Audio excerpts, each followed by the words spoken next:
Picture this.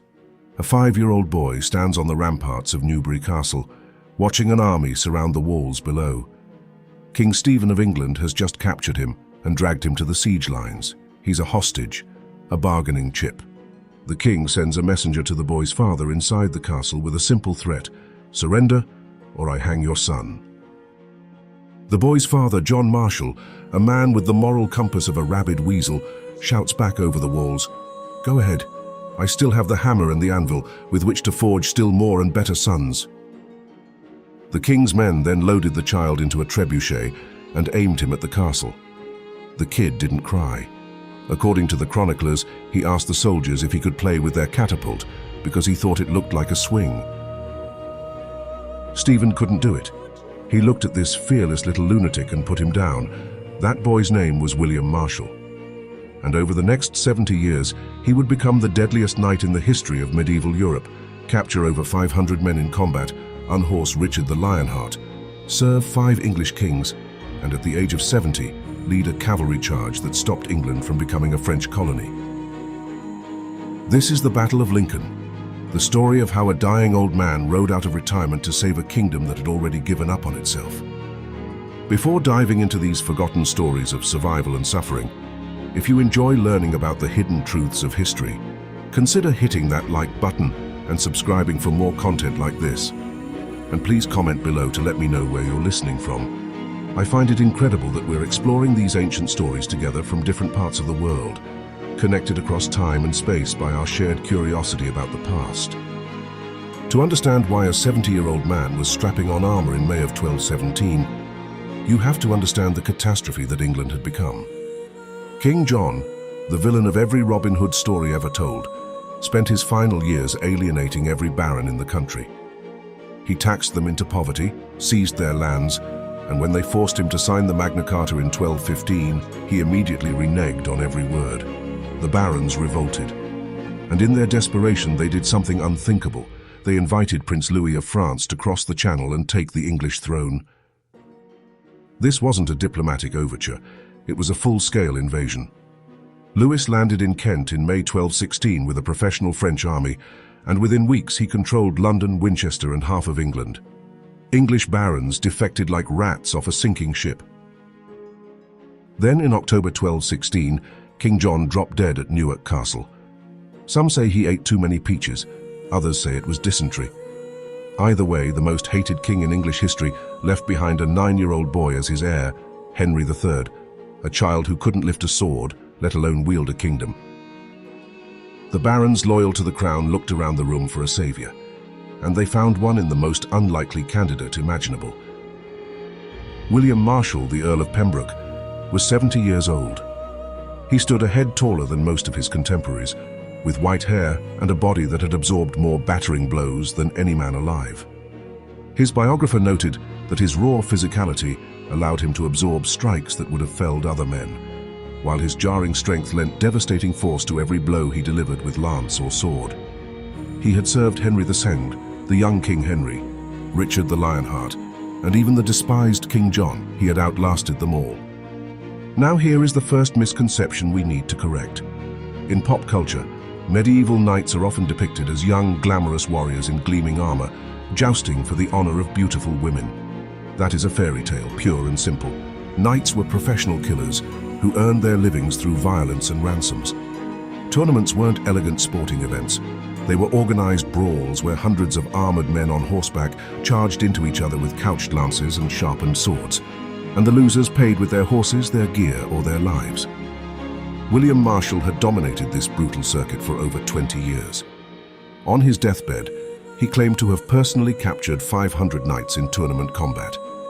He had traveled to the Holy Land on crusade, where he secretly purchased 2 lengths of fine Jerusalem silk to serve as his burial shrouds. He had vowed to join the Knights Templar when his time came, and he carried those silks home in secret, waiting for a death that seemed determined never to arrive. But the most telling anecdote of his career comes from a tournament near Paris. After the day's fighting, the organizers decided to award a trophy to the best fighter. Everyone agreed it should go to William, but when they sent 2 knights to his lodgings, he was nowhere to be found. They eventually tracked him down to a blacksmith's forge. They found the greatest knight in Europe, kneeling with his head on the anvil. A smith was hammering at his helmet with pliers, wrenches and tongs, cutting through buckled joints, trying to pry the thing off his skull. It had been so battered and crushed by enemy blows during the day that it was effectively welded to his head. That was the man the barons chose to save England, not a gleaming hero from a tapestry, a battered old warhorse who couldn't get his own helmet off. Marshal didn't hesitate. He took the regency, crowned the boy king at Gloucester, and immediately reissued the Magna Carta under his own seal, pulling wavering barons back from the French side. The cause of the rebellion, King John, was dead. Marshal gave the fence-sitters an excuse to come home. But Prince Louis wasn't leaving. He still held half the country. In early 1217, he split his army in two. He took one half south to besiege the critical port of Dover. The other half, commanded by Thomas, Count of Perche, marched north to seize the strategic city of Lincoln. Lincoln was an ancient walled city, straddling two Roman highways like a spider on a web, with a massive Norman castle perched on a hilltop at its center. The French took the city itself with ease, but the castle held out. And the reason it held out brings us to a woman history has almost entirely forgotten. Nicolas de la Haye was the hereditary constable of Lincoln Castle, a woman well into her 60s who wore the authority of her position like armor. She had been defending that fortress for months while French catapults pounded the walls to rubble around her, flinging stones that smashed through towers and collapsed houses on top of her garrison. She refused to surrender. She refused to negotiate. She simply stood in her crumbling tower and waited for help that most people assumed would never arrive. She didn't know William Marshal was coming. Marshal sent runners to every loyal baron in England with a single command: meet at Newark, bring everything you have. They came, but not many. When the army was counted, Marshal had just 406 knights, 317 crossbowmen, and a modest force of mounted sergeants and foot soldiers. The French inside Lincoln had over 600 knights and more than 1,000 infantry, not counting the English rebels fighting with them.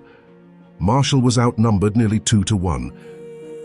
The night before the battle, what should have been a solemn council of war turned into something that nearly destroyed the entire campaign. The Norman knights in Marshal's army approached his son, the young Marshal, and demanded the ancient privilege of striking the first blows. It was a point of honor stretching back to Hastings. "You were born in Normandy," they told him. "So it is only right that Normans deal the first blows in every battle fought." When Ranulph de Blondeville, the Earl of Chester, heard this, he lost his mind. Chester was a stout, powerfully built baron with a volcanic temper and a reputation for never backing down from a challenge. He had brought a significant contingent of men from the northwest, and he declared, plainly and without mincing words, that if he wasn't given the vanguard, he would take his army and go home. No negotiation, no compromise. Give me the front or I leave. So here is the scene. It is the eve of the most important battle in English history since Hastings. The fate of the Plantagenet dynasty, the Magna Carta, and the independence of England from France is balanced on a knife's edge, and two groups of grown men in chainmail are threatening to walk away because they can't agree on who gets to hit someone first. Marshal, 70 years old, exhausted from weeks of forced marching and decades of managing egos, rubbed his temples and went to work. He brokered a compromise with the diplomatic precision of a man who had survived 5 kings and 50 years of court politics. Chester got the vanguard. The Normans got their dignity preserved through some carefully worded language that satisfied honor without actually changing anything meaningful. Both sides walked away believing they had won. Crisis averted. But you can imagine Marshal, lying on his cot that night, staring at the ceiling and wondering whether the French or his own allies would kill him first. The next morning, the papal legate traveling with the army absolved every man of his sins and excommunicated every French soldier inside Lincoln. It was a medieval 2-for-1 deal. Fight for God, get a free pass to heaven. Marshal rode to the front and addressed his men. He pointed at the city and said, in essence, "Those men stole your land, your homes, your inheritance. They are excommunicated and trapped inside those walls. God has delivered them into your hands. If we beat them, we will have won eternal glory for the rest of our lives, for ourselves and for our kin. Let every man strive to meet this need, for otherwise we cannot achieve our objective." The army began to move toward Lincoln. Saturday, May 20th, 1217. The sun is up over the Lincolnshire plain. Marshall's column approaches the hilltop city from the northwest, banners snapping in the wind. Inside the walls, the Count of Perche is aware something is coming. Thomas of Perche is a tall, handsome, fine-looking man according to the primary source, a French nobleman of high rank who commands with confidence and fights from the saddle. He sends out a scouting party, Sir Simon de Poissy, riding alongside the Count himself and the Earl of Winchester. They're tasked to observe Marshall's strength and report back honestly. They ride out, survey the approaching column, and return with news that should have terrified the French command. This is a fine body of men, better equipped for war and more resolute to wage it than anyone had seen in any land. But the French make a fatal miscalculation. Instead of riding out to meet Marshall on the open ground below the city, where their superior numbers would count, they decide to stay behind the walls and continue pressing the siege of the castle. Their logic is defensive. Take the castle, occupy the strongest position, let Marshall exhaust himself at the gates. This wasn't a bad plan, it was a catastrophic one, because they forgot about the castle itself. Peter des Roches, the Bishop of Winchester, is one of the most unusual figures in this story. He is not a gentle prelate murmuring psalms. He is a military commander described as having sound knowledge of warfare, a man who rode with a big contingent of crossbowmen and personally scouted enemy positions. While Marshall's army approaches from outside, the bishop sneaks into Lincoln Castle through a postern gate with a single soldier for company. Inside, he finds Nicola de la Haye and her battered garrison. The walls are crumbling under catapult fire. Stones have smashed through the tower, but Nicola is still standing. The bishop gives her comfort and news of the approaching relief. Then he does something extraordinary. He walks on foot through a side gate into the occupied city itself, scouting the French positions from behind their own lines. The man is a bishop, in a war zone, alone on foot, examining enemy defenses like a special forces operator. He discovers an ancient gate, long bricked up with stone and mortar, connecting the castle walls to the city. He orders it knocked out. Now the English army has a back door into the city that the French don't even know exists. The bishop rides back to Marshall with this intelligence, and when he delivers the news, he does so with a joke. He tells the army the reason he opened the gate was to claim the bishop's palace for himself. "It should be given up to me, for I arranged that entrance for the safe and valorous entry of our men." When Marshall hears the news, he explodes with impatience. "God's lance," he shouts, "here, bring me my helmet." The bishop urges caution. "Wait, send scouts first. Let 2 men from each squadron go around the tower to assess the terrain." Marshall waves him off. He is 70 years old, his body is failing, and he has been waiting his entire life for one more charge. More swiftly than a Merlin in flight, the primary source tells us, he spurs his horse forward. His entire retinue follows, emboldened by the sight of the old man tearing ahead.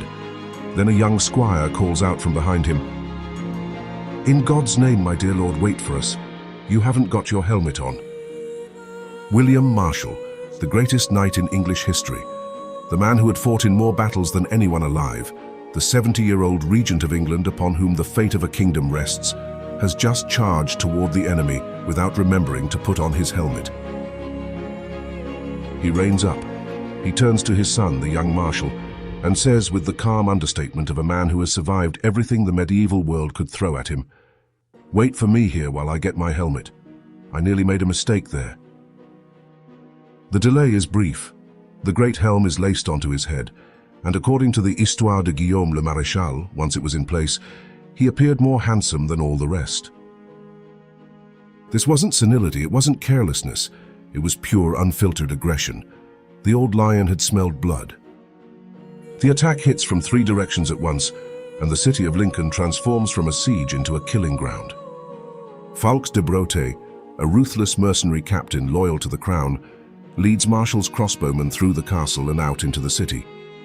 They storm the north gate and scramble onto the rooftops of the houses overlooking the French siege positions. Suddenly, the besiegers are the besieged. Crossbow bolts rain down from above, iron-tipped projectiles punching through mail coifs and finding the gaps between shoulder plates. A crossbow bolt at close range could drive through a link mail hauberk like a nail through cloth. The French soldiers pressing the castle siege, their backs exposed, their shields pointed the wrong direction, start dropping. The most darkly comic casualty of the opening moments is the French master stone thrower. This man has been bombarding the castle for weeks with his catapult. When he sees armored knights approaching his position, he assumes they are French reinforcements.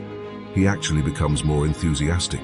He loads another stone into his machine and shouts his firing command, "Hey!" He gets as far as shouting it twice. Those coming up behind him, the source tells us, prevented him from saying another, "Hey!" for they cut off his head without any further ceremony. This wasn't a siege relief. It was a mousetrap. From the west, Marshall's son enters through the breach in the castle wall with a sizable contingent. His banner is visible at the very front of the assault, never once falling back. From the northeast, the Earl of Chester smashes through another gate and arrives behind the cathedral. The French are now being hit from three sides in the narrow streets of a medieval city.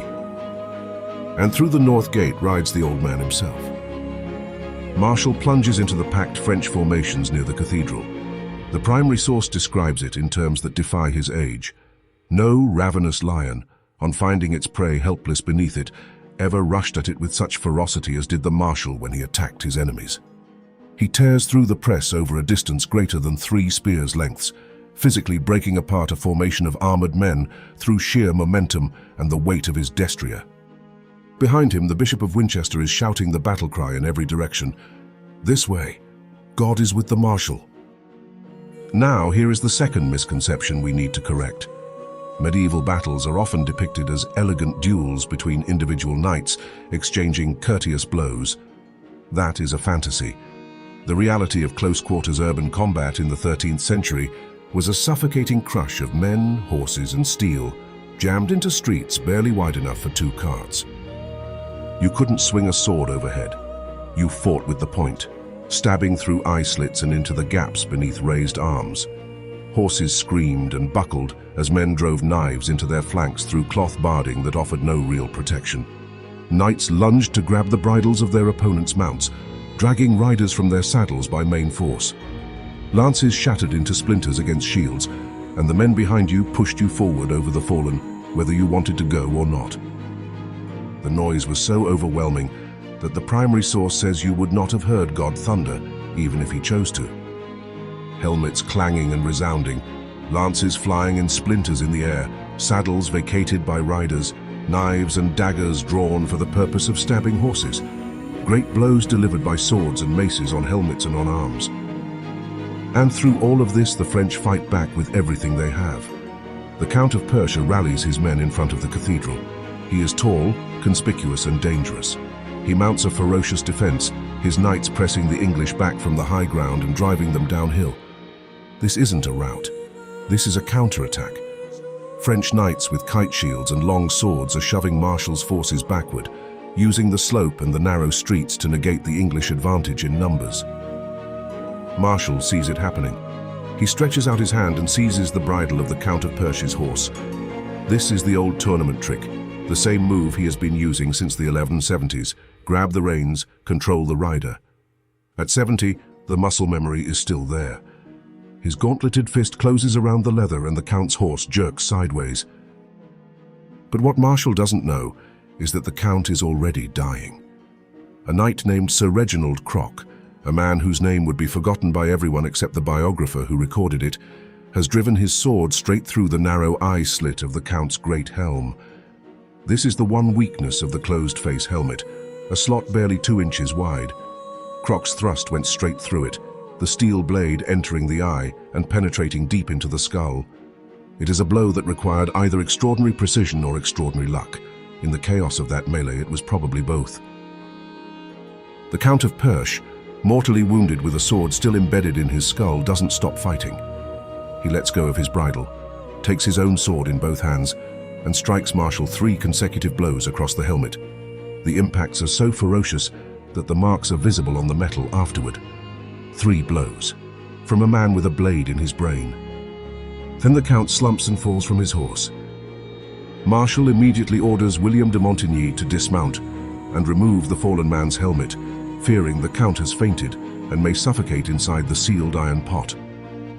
When the helmet comes off and the sword is withdrawn from the wound behind the eye, it is clear there is nothing to be done. The primary source pauses here. It was a great pity that he died in this manner. This wasn't contempt for a fallen enemy. It was respect from one warrior to another. Thomas, Count of Perche, had been offered surrender before the battle and chose to fight to the death instead. He struck 3 blows with a sword in his skull. The greatest knight who ever lived paused his assault to try to save the man he was killing. The death of Perche is the hinge. The French army, which has been fighting with brutal intensity, suddenly has no head. The ancient truth reasserts itself: an army is a snake. Cut off the head and the body writhes and dies. Marshal regroups with his son amid the dust and screaming. The conversation is preserved in the primary source, word for word. "Are you wounded?" the father asks. "My lord, not at all," the son replies. The old man nods. "If it pleases God, our losses will be somewhat repaired today. Let every man take thought to do well, for we have no wish to seek their company." The French try to regroup. They form up with the English rebels who have been fighting alongside them and ride uphill in tight battle formation toward the castle. But before they reach the top, they meet Marshal's forces riding in fine, orderly fashion between the cathedral and the castle walls. The English smash into the ascending column and drive them back downhill by brute force. Sir Alan Basset and his brother Thomas attack from behind with loud war cries, and the French suddenly realize they are surrounded. They break. The retreat becomes a stampede down the narrow streets of Wigford toward the southern bridge. There is no question of offering pledges or ransoms here. The primary source is blunt. The sole price to pay would be their heads and their lives. Then comes the moment that no military strategist in history has ever planned for. A cow wanders through the southern gate. As it passes beneath the portcullis, the heavy iron grate drops and slams shut behind the animal. No mounted knight can pass. The fleeing French pile up against the blocked gate, unable to go forward, unable to go back, while Marshal's men close in from behind. In their desperation, they kill the cow, smash the gate and squeeze through the wreckage. Sir Simon de Poissy and the Castellan of Arras escape through the gap, but dozens of knights are captured against the broken gate, pinned like insects. Those who make it through don't stop running. The primary source says the fleeing French believed that the bushes in every direction, on every hill and in every valley, were hiding any number of marshals.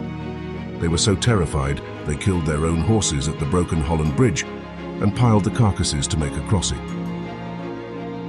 The battle lasted roughly 6 hours. Among the captured are Sir de Quincy, Earl of Winchester, Robert Fitzwalter, and Robert de Quincy, 3 of the most powerful rebel barons in England. The Count of Perche is dead. The French military presence in northern England is annihilated. And then comes the aftermath the chroniclers called the Lincoln Fair. Marshal's victorious army sacks the city on the pretense that its citizens had been loyal to Louis. Churches are plundered. The cathedral itself is stripped. Women of the city, trying to escape with their children and household goods in small boats on the river, overload the vessels and drown. Roger of Wendover, the monk who recorded this, offers a sentence so cold it has haunted me since I first read it. "Business done in haste is always badly done." Marshal didn't celebrate. He rode back to the young king that same day before he had even eaten and reported the victory. The boy and his court, who had been praying through the battle with tears streaming down their faces, soon changed their tears to smiles. Within months, everything Marshal had fought for fell into place. A French relief fleet was destroyed at sea by Hubert de Burgh at the Battle of Dover. Prince Louis, with half his army gone and his supply lines severed, had no choice. In September 1217, he signed the Treaty of Lambeth, renounced his claim to the English throne, and sailed back to France. England would remain English. The Plantagenet line would survive for nearly 3 more centuries. The Magna Carta, which would have been erased had Louis won, was reissued once again, eventually becoming the foundation of constitutional law across the English-speaking world. All of it balanced on the lance tip of a 70-year-old knight who forgot to wear his helmet. But the story of William Marshall doesn't end in triumph. It ends in a bedroom. And this is the part that hits harder than anything that happened at Lincoln. In January 1219, less than 2 years after the battle, Marshall fell ill. He had enjoyed extraordinary health his entire life, surviving wounds, campaigns, and a crusade across 7 decades. Now his body simply began to shut down. The doctors at the Tower of London, according to the primary source, were of no use. Marshall knew he was dying. He had his household carry him by barge down the Thames to his manor at Caversham, the place he wanted to die. He summoned his family, his knights, and the young king himself. He settled the regency, distributed his lands among his sons, and arranged every detail of his passing with the same methodical precision he had used to plan the assault on Lincoln. Then he asked for 2 lengths of silk cloth. These were the Jerusalem silks. 30 years earlier, when Marshall had traveled to the Holy Land on crusade, he had purchased 2 pieces of the finest fabric he could find. He brought them home in secret, gave them to a trusted servant, and told no one. For 3 decades, through 5 reigns, through the Magna Carta and a French invasion and the battle that saved England, those 2 pieces of silk had been waiting. They were his burial shrouds. His friend Henry Fitzgerald brought them to the bedside. Marshall held them up. "Henry," he said, "look at this fine cloth here." A man who makes provision in advance does well, the biographer wrote. Then came the moment that breaks the story. Marshall had secretly commissioned a Templar mantle, the white cloak of the Knights Templar, and kept it hidden in his wardrobe. He had vowed in Jerusalem decades earlier to join the order upon his death. Now, he had the cloak brought out for all to see. His wife, Countess Isabel, stood beside the bed. She had been given to him as a 17-year-old bride when he was 43, a political marriage arranged by Richard the Lionheart. But over 30 years, she had borne him 10 children, traveled with him across England and Ireland, and once grabbed a sword and crushed an Irish rebellion while he was away at war. Whatever the marriage began as, it had become something real. Taking the Templar vows meant that William could never again be touched by a woman, not even his wife, not even to hold her hand. The physical bond between husband and wife would be severed in the last hours of his life. Marshall looked up at Isabel and spoke the last intimate words recorded between them. "Kiss me now, my dear love. You will never do so again." She kissed him. The Templar master, Amory de Saint-Maur, draped the white cloak over the old knight's shoulders. Isabel had to leave the room. Her grief, the source tells us, was too intense to bear. In his final days, his daughters came to sing to him. He told his friend John Durley that he hadn't felt such an urge to sing himself as he'd felt in the last 3 days. Durley suggested that singing might restore his appetite. The old knight, the man who had charged at Lincoln without his helmet, who had unhorsed Richard the Lionheart, who had stared down a trebuchet at the age of 5, offered a slight smile. "Such a song would do me no good at all. The people here would think I was a madman."